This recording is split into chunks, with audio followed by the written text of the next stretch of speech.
सास बहू का प्यार। ओ मेरी प्यारी बहू, जरा मेरे हाथों में मेहंदी तो लगा दे, कल एक शादी में जाना है। अभी आई माँ जी। माया गिरजा के हाथों में बहुत सुंदर मेहंदी लगा देती है। मैं वारी जावा, ऐसी गुणवान बहू मिली है मुझे। अरे मुझे भी तो इतनी प्यारी सास मिली है। दोनों हंसने लगती हैं। ये बात उनकी पड़ोसन कमला सुन लेती है। बढ़िया ही गुणवान बहू और प्यारी सास, सब नाटक है नाटक। कमला स्वभाव से बहुत तेज होती है। उसकी अपनी बहू से बिल्कुल नहीं बनती, इसीलिए वो गिरजा से जलती है। अगले दिन मंदिर में, अरे गिरजा बहन, आज शाम मंदिर में कीर्तन का प्रोग्राम है, आप आएंगी ना? हाँ हाँ जरूर। वही तो, कम से कम इसी बहाने इन बहुओं से छुटकारा तो मिलेगा। कैसी बातें कर रही हो कमला, मेरी बहू तो साथ आएगी। अरे माया कितने अच्छे भजन गाती है, तुमने नहीं सुना? हाँ हाँ, ठीक ही गाती है। मैं तो रोज शाम को माया से भजन सुन के ही सोती हूँ। हाँ हाँ, अब मैं चलती हूँ, मुझे देर हो रही है। शाम को मंदिर में, वाह माया बिटिया, आज तुम्हारा भजन सुन के तो मन खुश हो गया। धन्यवाद पंडित जी। माँ जी चाहती थी कि मैं आऊँ, इसीलिए मुझे आज यहाँ गाने का मौका मिला। भाई धन्य हो गिरजा, इतनी प्यारी बहू मिली है तुम्हें। सो तो है पंडित जी। कमला दूर खड़ी सब सुन रही होती है।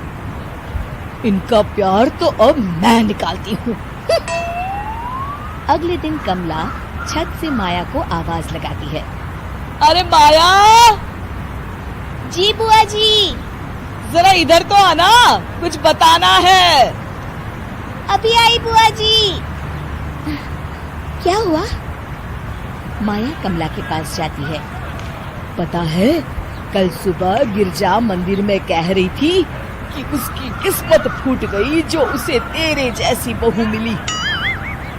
अच्छा बुआ जी, किसी बात पर गुस्से में कह दिया होगा। आप तो जानती हैं माँ जी मुझे कितना प्यार करती हैं। अरे वो चाहती ही नहीं थी कि तू मंदिर में आए, वो तो मेरे बहुत कहने पर तुझे लेकर आई। दरअसल बुआ जी, घर पर बहुत काम रहता है ना, इसलिए माँ जी ने सोचा होगा मैं थक जाऊंगी। देखिए ना, कल हम मंदिर से देर रात घर आए तो उन्होंने कोई काम मुझे अकेले नहीं करने दिया। खाना उन्होंने खुद बनाया। अरे ये कलमुही तो अपनी सास की बुराई करने को तैयार ही नहीं। और कुछ बुआ जी? है? नहीं नहीं, और कुछ नहीं, अब तो जा यहाँ से। अगले दिन मंदिर में, अरे ओ गिरजा, कल तेरी बहू आई थी मेरे पास। माया आई होगी, वो सबसे हंसती बोलती रहती जो है।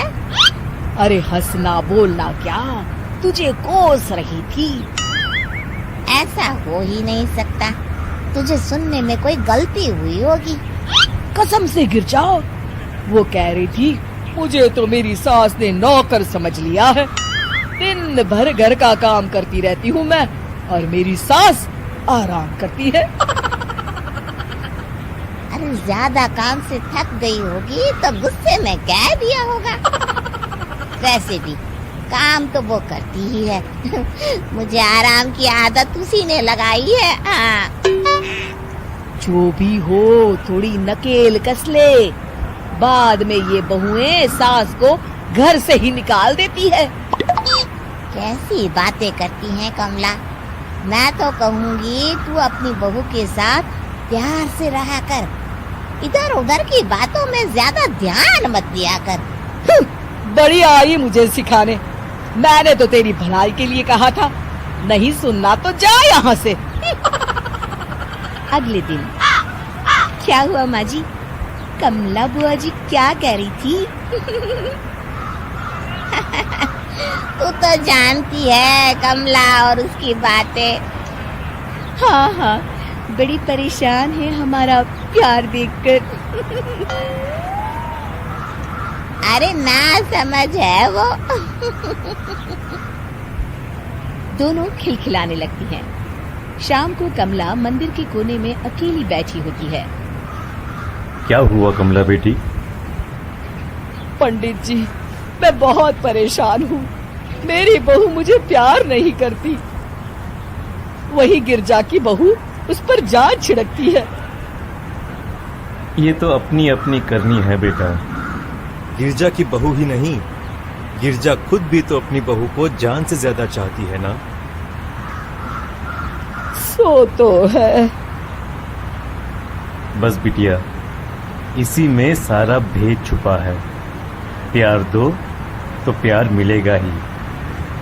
और कभी आपस में मन मुटाव हो भी जाए तो उस बात को भुला दो। गलतियां तो हम सबसे होती हैं, आखिर हम सब इंसान ही है ना। ये तो आप सही कह रहे हैं पंडित जी। अब जाओ और दूसरों की बगिया में आग लगाने की जगह अपने बगीचे के पौधों को सींचो। जी पंडित जी। शिक्षा, दूसरों को अच्छा देख उनसे ईर्ष्या करने की जगह खुद को अच्छा बनाने का प्रयास करें। सास बहू का रिश्ता। निधि और उसकी सास के बीच हमेशा किसी न किसी बात पर अनबन छिड़ी ही रहती है, जिसके चलते दोनों कभी एक दूसरे को समझने और प्यार करने की कोशिश तक नहीं करती। अरे मेरे तो भाग ही फुट गए जो ऐसी बहू मिली। हाय, मेरी तो जिंदगी बर्बाद हो गई। भगवान, या तो अच्छी सास दे देता या फिर गूंगी। इन्हें मेरे सिर बिठाकर कौन से जन्म का बदला ले रहे हैं भगवान। क्या बोली? वही जो आपने सुना। इतनी बड़ी हो गई कि सास से जुबान लड़ाती है। अरे यही सीख कर आई है क्या मायके से? अरे नहीं नहीं, उसके लिए तो ससुराल ही काफी है। मेरी सास ने मुझे बहुत अच्छे से जुबान लड़ाना सिखाया है। हाँ। सास बहू की तीखी नोक झोंक चल ही रही होती है कि दीपू वहां आ जाता है। रिश्ता करते हुए पति पत्नी की जगह सास बहू की कुंडली मिलानी चाहिए, क्योंकि अगर सास बहू का रिश्ता अच्छा नहीं तो उनका पता नहीं, पर पति की जिंदगी तो पक्का झंड है। मुझे अपने सामने कोई झगड़ा नहीं चाहिए। बस करो दोनों। दोनों शांत होकर अपने अपने काम में बिजी हो जाती हैं। दीपू ऑफिस चला जाता है, जिसके थोड़ी ही देर में दीपू की बहन कल्पना का फोन आता है। अरे कैसी है रे बेटा? ससुराल में सब बढ़िया है ना? कोई तुझे परेशान तो नहीं करता? सास की बात सुनकर पास खड़ी निधि हंसकर कहती है, अरे बाहर है ऊपर वाले, खुद बहू को शांति से सांस भी नहीं लेने देती और बेटी से पूछ रही है कोई परेशान तो नहीं करता। अरे मेरी बेटी तुम्हारी तरह नाकारा और बदतमीज नहीं है, इसलिए उससे पूछना बनता है। तो उनकी सास भी आपकी तरह नहीं होगी, इसीलिए उन्होंने कुछ बोला नहीं। और इसी के साथ एक बार फिर दोनों सास बहू के बीच तानों का युद्ध शुरू हो जाता है। फिर कल्पना कुछ देर तक तो फोन पर सुनती रहती है, पर जब दोनों चुप होने का नाम तक नहीं लेती तो वो चिल्लाते हुए बीच में बोलती है, अरे बस करो, यहाँ फोन कान पर लगाए जब मुझसे आप दोनों की बातें सुनी नहीं जा रही तो मेरा बेचारा भाई न जाने किस हाल में होगा। अरे ये सब तेरी भाभी की वजह से है बेटा। तो माँ, आप भी कुछ कम नहीं है। आप दोनों को ही अपना रिश्ता सुधारने की जरूरत है। मैं एक बाबा को जानती हूँ जो रिश्ते सुधारने में एक्सपर्ट हैं। आप दोनों उनके पास जाइए। ना जी ना, मैं ऐसे ढोंगी बाबा में नहीं मानती। देखा, कहा था ना। अरे ये तो हमारे घर में शांति चाहती ही नहीं है। भाभी, एक बार ट्राई करके तो देख लो। इस पर निधि मान जाती है और अगले ही दिन दीपू के ऑफिस जाने के बाद दोनों बाबा के पास पहुंच जाती हैं। सास बहू के बीच रिश्ता कुछ ज्यादा खास नहीं है। हर समय तू मैं चलती रहती है। हाँ जी हाँ, बिल्कुल सही। आप तो बहुत ज्ञानी है बाबा जी। तो उपाय सुनो, बहू को साफ और सच्चे मन के साथ सास को 12 लाल और 12 हरी चूड़ियां भेंट करनी है। मतभेद अपने आप कम हो जाएंगे। बाबा का उपाय सुन अगले दिन निधि सास को चूड़ियां भेंट कर देती है, लेकिन इससे भी उन दोनों के बीच कुछ सही नहीं होता। अरे पक्का इसने ही किलस कर चूड़ियां दी होंगी, तभी कुछ नहीं हुआ। दोनों दोबारा बाबा के पास जाती हैं। कुछ नहीं होता। तो दूसरा उपाय सुनो। सुबह सूरज निकलने से पहले ही घर की सफाई कर सारा कूड़ा घर से बाहर कर ठंडे पानी से स्नान करना है। इससे दोनों के बीच रिश्ते अच्छे हो जाएंगे। अरे इतनी जल्दी मम्मी जी ही उठ सकती हैं? ये आपको ही करना पड़ेगा, मैं अकेली तो लड़ाइयाँ नहीं करती ना। बाबा का उपाय मानते हुए अगली सुबह से सास जल्दी उठ सूरज निकलने से पहले घर की सफाई कर ठंडे पानी से नहाने लगती है। ये सब कुछ दिन तक चलता है, जिससे अभी भी दोनों के रिश्ते तो नहीं सुधरते, पर सास की तबीयत खराब होने लगती है। अब लगता है आपने मन से काम नहीं किया होगा, तभी तो रिश्ता वैसा का वैसा पड़ा है और तबीयत खराब हो गई। अरे सही कहती थी तुम, कल मुहा ढूंढी बाबा। देर आए पर दुरुस्त आए। चलो आराम करो अब निधि बाकी काम छोड़ सास की सेवा करने लगती है। अपनी पत्नी और माँ में ऐसा बदलाव देख दीपू बिल्कुल हैरान रह जाता है। अरे कहीं बाबा ने कोई जादू टोना तो नहीं कर दिया? मेरी माँ और पत्नी इतना घुल मिल कर तो नहीं रहती। ओहो सरकज़म। बस बस अब जाओ और अपना काम खुद कर लो, मुझे मम्मी जी का ख्याल रखना है। निधि की बात सुन हैरान दीपू बस उन्हें देखता रह जाता है और निधि सास का ध्यान रखने में लगी रहती है। इसी तरह दिन बीतते हैं और निधि आधे से ज्यादा समय सास के साथ बिताने लगती है, जिस वजह से उन दोनों का रिश्ता पहले से अच्छा होने लगता है और वो एक दूसरे को समझने लगती है।